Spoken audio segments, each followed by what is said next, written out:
گزشتہ روز جہاں تک ہم پہنچے تھے توجہ فرمائیے، بالخصوص نوجوان ہمارے بیٹے جو یہاں پر بیٹھے ہوئے، وہ زیادہ اس خطرے کے نزدیک ہیں،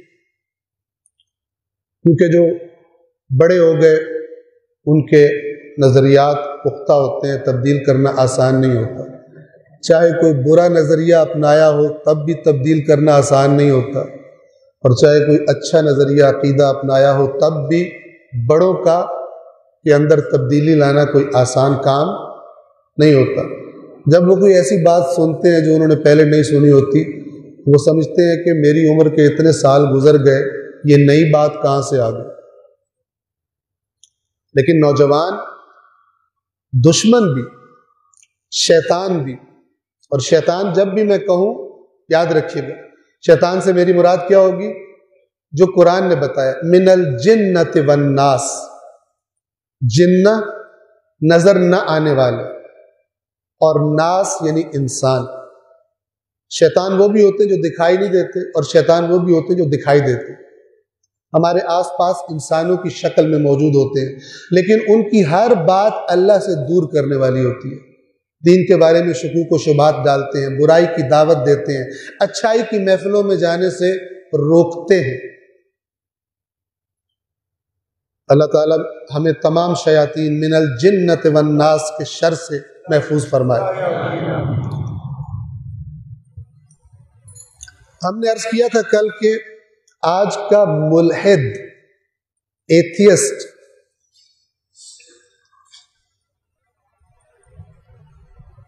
اس کی باتیں بعض مسلمان بچوں کے لیے، بچیوں کے لیے کیوں رغبت کا سبب بنتی، کیوں اٹریکٹ ہوتے ہیں اس کی طرف۔ اچھی طرح غور سے میری بات سنیے۔ ایتھیسٹ کون؟ اللہ کا انکار کرنے والا۔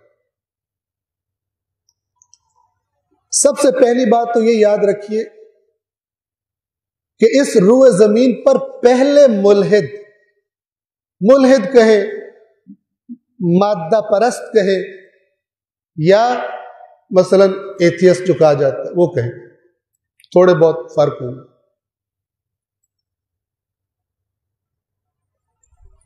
پہلے روئے زمین پر ملحد سے لے کر، ایتھیسٹ سے لے کر آج کے سارے جو ان جیسے موجود ہیں روئے زمین پر، ان میں سے کوئی ایک بھی ایسا نہیں ہے جس کے پاس خدا کے نہ ہونے کی دلیل ہے۔ کسی کے پاس نہ ہے، نہ تھی، نہ کبھی ہوگی، کہ وہ دلیل سے آ کر ثابت کرے کہ میں یہ دلیل دے رہا ہوں کہ خدا موجود نہیں ہے۔ ہمارا موضوع ابھی یہ نہیں ہے، لیکن آپ کو بنیادی بات بتا رہا ہوں۔ وہ آپ سے کہے گا ہے تو دلیل دو، لیکن آپ ان کے مزاج دیکھیں گے آج کل کے ملحدوں کے، ایتھیسٹ لوگوں کے، گویا کہ ان کی ضد ہے اللہ کو نہ ماننے کی۔ کچھ تو ہے نا جو شیطان کا لشکر ہے، کچھ ہیں جو اس طرح شیطان کا لشکر نہیں تھے، لیکن کوئی اور چیز سبب بنی کہ دین کے بارے میں ان پر مایوسی کا غلبہ ہو گیا، اور ان کی رغبت دین کی طرف سے کم ہے اور بے دینی کی طرف رغبت زیادہ ہے۔ کیوں؟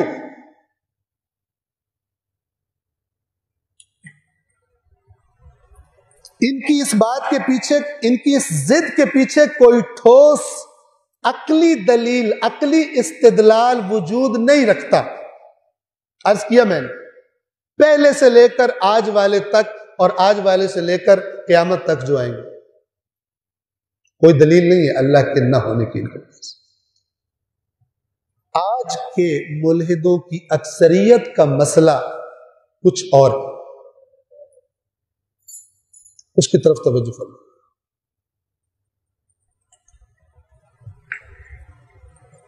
بہت سارے خاص طور پہ نوجوان سوال کرتے ہیں، آج کا نوجوان پوری دنیا کے ساتھ مربوط ہے، کنیکٹڈ ہے، سب باتیں سنتا ہے، سب کی باتیں سنتا ہے، اس کے ذہن میں سوالات پیدا ہوتے ہیں،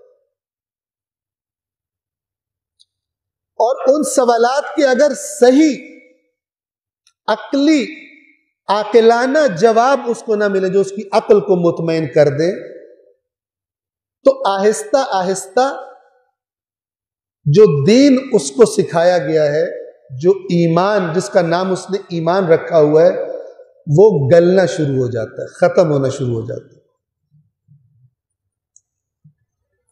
اور بعض اوقات ختم بھی ہو جاتا ہے۔ ہم کئی مسلمان گھرانوں کو جانتے ہیں کہ جن کی طرف سے، ماں کی طرف سے، باپ کی طرف سے شکایت آتی ہے، میرا بچہ اچھا بھلا تھا، نمازیں پڑھتا تھا، عزاداری کرتا تھا، اچانک کہہ رہا ہے اللہ ہی کوئی، رسول تو بعد میں باری آئے گی، امام کی باری بعد میں آئے گی، اللہ ہی نہیں، جڑ ہی کاٹ۔ کیوں؟ سب سے پہلی وجہ تو یہ تھی کہ جس چیز کا نام ہم نے، جو کل میں نے عرض کیا، سنی سنائی اور دیکھی دکھائی، دیکھی دکھائی سے کیا مراد ہے؟ اندھی تقلید، باپ دادا کا مسلک، باپ دادا کا دین، نہ کہ عقل اور شعور سے پرکھ کر بصیرت کے ساتھ قبول کیا گیا نظریہ اور عقیدہ، وہ نہیں، وہ بڑا مضبوط ہوتا ہے۔ لیکن ہمارے پاس کوئی سسٹم نہیں ہے اکثریت عوام کے لیے کہ وہ اس مسئلے کو سنجیدہ لیں اور وہی اپنے بچوں کو عاقلانہ دلائل سے قبول کروائیں۔ آپ کسی بھی مسلک میں چلے جائیں، اسلام کے بہت سارے مسالک ہیں، آپ کسی بھی مسلک میں چلے جائیں، اکثریت آپ کو ایسی ملے گی، اور جب آپ کوئی دلیل پیش کریں گے، وہ آگے سے اس کے پاس جب جواب نہیں ہوگا تو یا تو لڑنے پہ آ جائے گا یا اپنے مذہب کے بارے میں مشکوک ہو جائے گا۔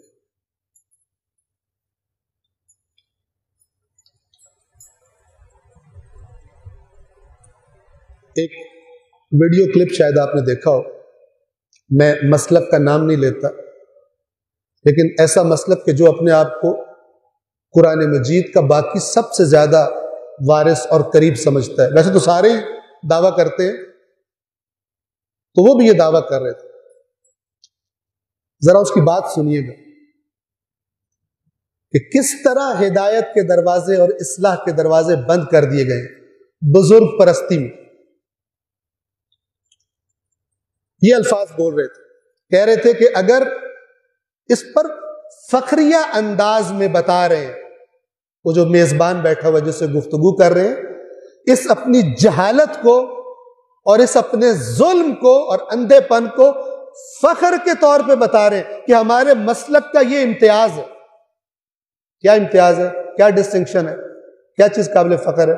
کہہ رہے تھے کہ اگر کوئی میرے سامنے قرآن مجید کی 1000 آیات بینات پیش کرے، توجہ فرمائیں، آیات متشابہات بھی نہیں، آیات بینات۔ بینات کن آیات کو کہتے ہیں؟ جن کا معنی بالکل واضح ہوتا ہے، جس کے سامنے بھی پڑھو اس پہ کلیئر ہو جاتا ہے یہ کیا بات کہی جا رہی ہے۔ تو کہہ رہے تھے کہ اگر میرے سامنے کوئی قرآن مجید کی 1000 آیات بینات پیش کرے اور وہ 1000 آیات جو مسئلہ ثابت کر رہی ہو وہ بھی بڑا کلیئر ہو، ان آیات سے وہ مسئلہ بڑا کلیئر ثابت ہو رہا ہو، لیکن ہمارے مسلک کے بزرگوں نے کوئی اور بات ثابت کی ہو، تو میں یہ تو کہوں گا کہ قرآن برحق ہے، لیکن میں کہوں گا میں غلط سمجھ رہا ہوں، وہ جو میرے بزرگوں نے بات کی ہے وہی ٹھیک۔ اس بندے کو آپ قرآن سے سمجھا سکتے؟ نہیں سمجھا سکتے۔ وہ تو خود بڑے فخر سے بتا رہا ہے کہ میں قرآن سے ہدایت نہیں لیتا، میں اپنے بزرگوں سے، بابوں سے، آباء و اجداد سے ہدایت لیتا۔ اب اگر ان میں سے کسی نے کوئی غلط فتویٰ دے دیا، کوئی غلط بات کر دی، تو وہ تو قبر سے اٹھ کے نہیں آئے گا اصلاح کرنے کے لیے، اس کو اس جہان میں اگر پتہ بھی چل گیا ہو۔ اللہ اور اس کے رسول نے تو قرآن و سنت کو بتایا تھا کہ یہاں سے دین لینا ہے۔ لیکن آج اللہ اور رسول کا کلمہ پڑھنے والے قرآن کو سرچشمہ ہدایت نہیں سمجھتے. ویسے کہتے ہیں، ویسے اگر کہو نا کہ تو قرآن کو ہدایت نہیں سمجھتا، کہے گا توبہ استغفار توبہ، میں سمجھتا ہوں. لیکن پھر کہا جائے آیت تو یہ کہہ رہی ہے، تیرے بزرگوں نے وہ بات کی ہے، کہے گا ہمارا فہم صحیح نہیں ہے، ہمارے بزرگ جو تھے وہ بہت اچھا قرآن جانتے تھے. یہ جس کا عقیدہ ہو اس کی ہدایت کا، اس کی اصلاح کا دروازہ بند. اور یہ بھی بتا دوں کہ یہ مشکل تھوڑے بہت فرق کے ساتھ مسلمانوں کے تقریباً تمام سبھی مسالک میں پائی جاتی، سب میں بلا استثناء، ہم بھی شامل، کہ قرآن کی آیت واضح ہو لیکن کسی بزرگ نے اس کے مقابلے میں کوئی بات کی ہوئی ہو، کوئی اس کی تعویل کر کے بلاخر ایسا مطلب نکالا ہو جو اس آیت سے نہیں پتہ چلتا. اگر آیت کو پڑھا جائے تو کیا کہیں گے؟ وہ بہت زیادہ جانتے تھے، ہم نہیں جانتے. اس کا نتیجہ کیا نکلا ہے؟ اس کا نتیجہ یہ نکلا ہے کہ عوام الناس قرآن کو نہیں پڑھتے. ہمیں کیا پتا جو ہمیں سمجھ آئے وہ ہے بھی یا نہیں.